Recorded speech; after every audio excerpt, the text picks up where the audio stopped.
Assalamualaikum warahmatullahi wabarakatuh. Perkenalkan, nama saya Patricia Neta Medina. Saya dari Fakultas Hukum, Prodi Ilmu Hukum.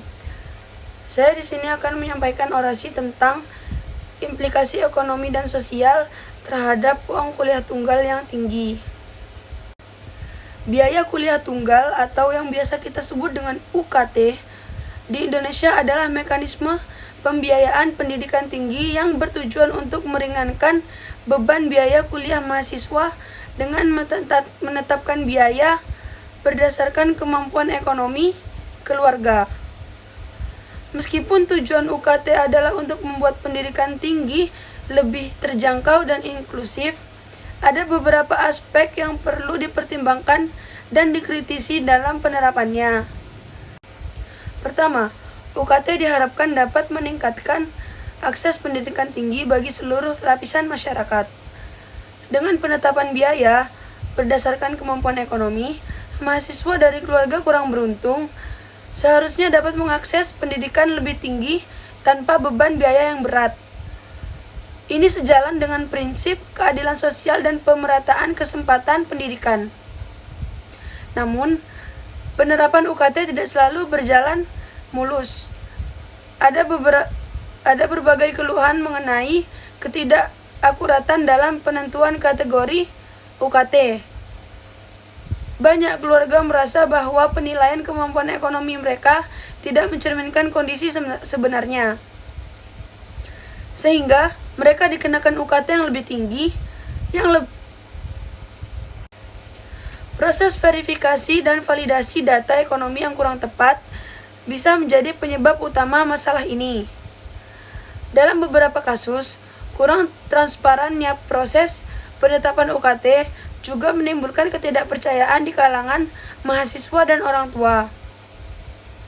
Selain itu, ada isu tentang keadilan dan pemerataan dalam akses pendidikan tinggi yang masih menjadi tantangan. Di beberapa daerah, terutama di daerah terpencil dan kurang berkembang, akses terhadap informasi dan fasilitas pendidikan masih sangat terbatas. Ini menimbulkan kesenjangan antara mahasiswa di perkotaan dan di pedesaan dalam hal peluang untuk masuk perguruan tinggi. Untuk meningkatkan efektivitas UKT dan akses pendidikan tinggi, ada beberapa langkah yang bisa diambil.